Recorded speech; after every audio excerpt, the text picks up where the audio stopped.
Assalamualaikum warahmatullahi wabarakatuh. Waalaikumsalam warahmatullahi wabarakatuh.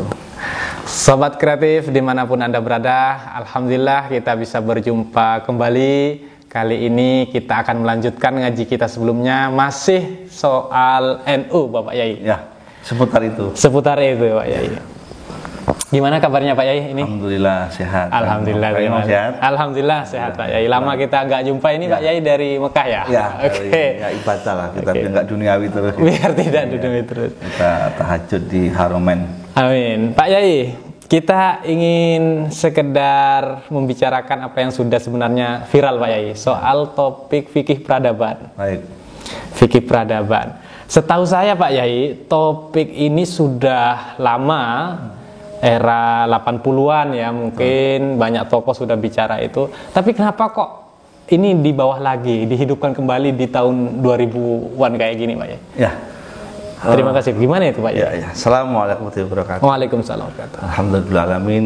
Allahumma sholli ala Muhammad wa ala alihi wa ashabihi ajmain. Kang Imam, ya, saya sendiri merasa bersyukur kita diingatkan oleh PBNU Gus Yahya tentang fikih peradaban.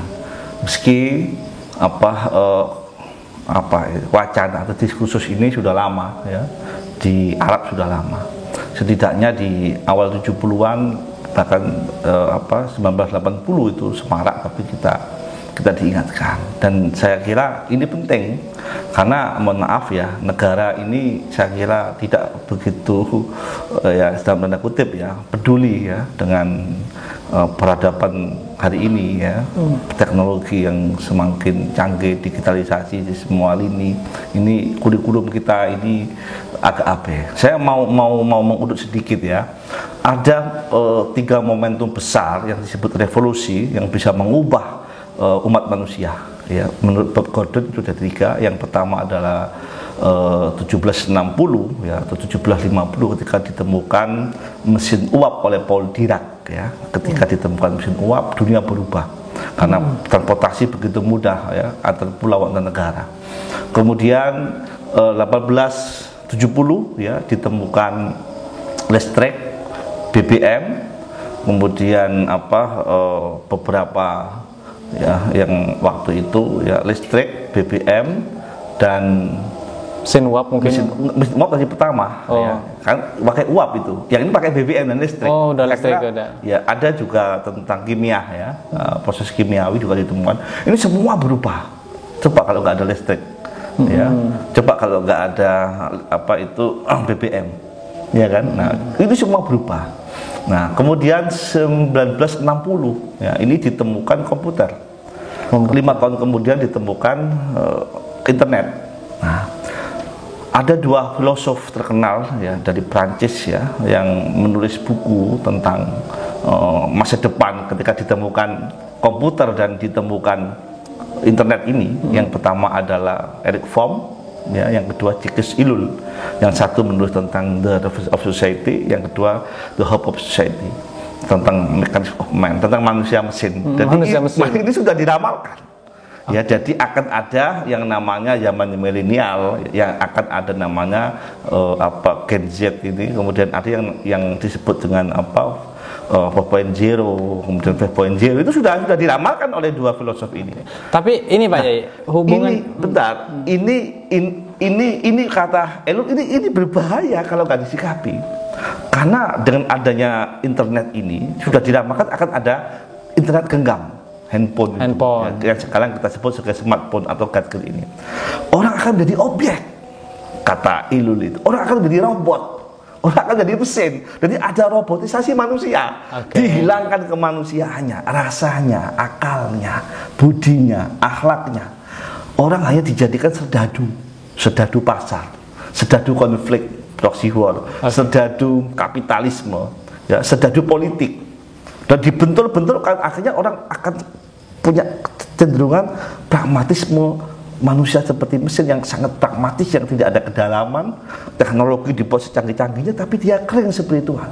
Nah, inilah respon ulama-ulama ya di Timur Tengah. Misalnya ada Syekh Nurdin Al-Mukhtar menulis fikih takhadur itu. Ini kita sudah diingatkan bahwa kita akan menjadi mesin. dihilangkan perasaan oleh teknologi. Oke, konteksnya fikih peradaban itu. Fikih peradaban ini merespon ini. Oke. Nah, maka apa itu kata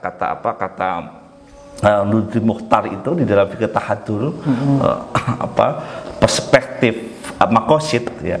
Itu dia mengatakan boleh kita membuat inovasi teknologi sebanyak-banyaknya, secanggih-canggihnya, tetapi apakah teknologi itu mempengaruhi spiritual kita? Oke. Tidak boleh dibiarkan bangunan teknologi yang menyesuaikan, teknologi yang modern, tapi tidak berdampak kepada spiritual. Berarti fikih peradaban ini ingin mengembalikan spiritualitas di dalam manusia seutuhnya. Mengembalikan yang disebut sebagai makosid syariah, dia punya akli, punya dini, punya nafsi, punya jiwa. Yang digrogoti oleh teknologi tadi. Digrogoti oleh teknologi, digrogoti oleh mesin tadi digital. Perkembangan teknologi mutakhir. Ini direspon oleh fikih peradaban. Kemudian penulis lain yang bernama Abdul Majid Najjar juga menulis buku yang sangat indah. Maka tidak bisa tidak, manusia harus saling bertawun. Ya, orang harus saling bekerja sama untuk menyelamatkan manusia dari robotisasi teknologi ini. Karena dihilangkan spiritualitasnya, nalarnya, dihilangkan rohaninya, dihilangkan kritisnya. Orang menjadi pragmatis, orang menjadi serdadu saja. Akhirnya dampaknya itu pragmatisme, kekeringan spiritual, konflik itu. Karena dia robot, hilang perasaannya, hilang nalarnya. Nah, ini harus dikembalikan. Manusia menjadi fa'il, tidak bisa menjadi objek. Tapi apa hubungannya dengan PBNU mengangkat ini lagi, Pak Yai? Saya di awal kita bersyukur diingatkan ini oleh Gus Yahya. Karena ketika kurikulum kita tidak mendesain itu, apa buktinya? Kurikulum kita itu hanya administrasi belaka, tidak berbicara esensial karakter kebudayaan. Ini tidak bicara itu. Padahal penyelamat dari ini adalah karakter, kebudayaan, seni, agama. Itu menjadi nomor satu. Ini hal yang esensial nggak ada dalam kurikulum kita. Kurikulum kita itu masih terkait dengan multi choice, kuantitatif, nggak ada penghayatan. Jadi coba pendidikan kita tidak merespon ini, maka jangan heran negara kita ini menjadi negara terheboh di dunia nomor 3 ketika ada media sosial. Ini kita sudah kering spiritual, dibentur-benturkan menjadi umat Bani Cebong, Bani Bani yang kedua? Macam kampret. Sampai hari ini gitu ya? Sampai hari ini konflik itu masih terus. Nggak akan selesai dan belum. Kenapa kurikulum kita? Nah, NU menyelamatkan ini, menyadarkan ini, ada fikih peradaban. Kita ayo kembali jadi fa'il. Kita menjadi orang yang kritis, menjadi orang yang progresif. Berarti PBNU mengangkat topik fikih peradaban ini karena melihat diantaranya produk pendidikan. Kurikulum kita tidak. Kurikulum nasional kita ya, nasional gitu Pak ya. Nasional. Padahal negara-negara lain sudah merespon dengan kurikulum baru, kita belum.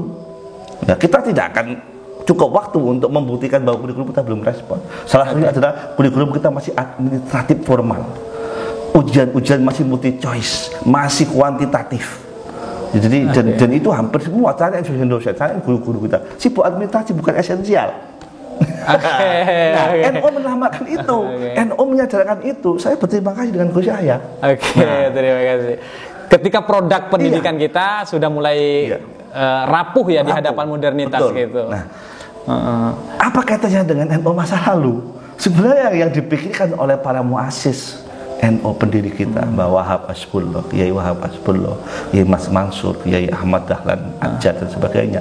Ini sudah berpikir ini sejak 1914. Bahkan sebelum ditemukannya komputer dan internet. Berarti secara konseptual, muassis kita mendahului sudah berpikir tentang fikih peradaban. Fikih peradaban. Apa buktinya? Sebelum tokoh ulama Nusantara Timur Tengah berarti. Sebelum An-Najjar. Apa buktinya? Buktinya adalah ketika Mbah Wahab mendirikan Tasfirul Afkar tahun 1914, kemudian mendirikan Nahdlatul Tujar, kemudian mendirikan Nahdlatul Wathon, kemudian mendirikan Subhanul Wathon. Ini sebenarnya kegelisahan untuk membangun manusia Nusantara atau Hindia Belanda waktu itu. Apa substansi dari Taswirul Afkar? Coba kita misalnya kita geledah dokumen dari pendiri Taswirul Afkar. Ya, ada 2 poin. Ya, kata Mbah Wahab ya, waktu itu yang satu ada sebagai forum persatuan atau forum silaturahim atau relasi antar tokoh dan intelektual untuk misi kebangsaan dan keumatan. Berarti lembaga ini tahun sama dengan Abdul Majid Najjar. Antar tokoh harus tahun kerjasama, kalau enggak kita akan jadi lahan objek para kolonial. Ini kan sekarang teknologi. Dulu objek kolonial, itu sudah menyadarkan kita harus bangkit. Para tokoh harus silaturahim, para tokoh harus membangun relasi sosial. Berarti taswirul afkar ini wadah silaturahmi intelektual. Maka jangan heran di situ semua orang bisa berkumpul. Yang seperti Tan Malaka berkumpul, yang Dr. Wahidin berkumpul, Cokro Aminoto berkumpul, Ahmad Surkati berkumpul, belum ulama-ulama yang lain, Saman Budi berkumpul. Jadi untuk membangun relasi untuk apa? Visi kebangsaan dan keumatan, lepas dari penjajahan kolonial. Kolonial ini teknologi hari ini.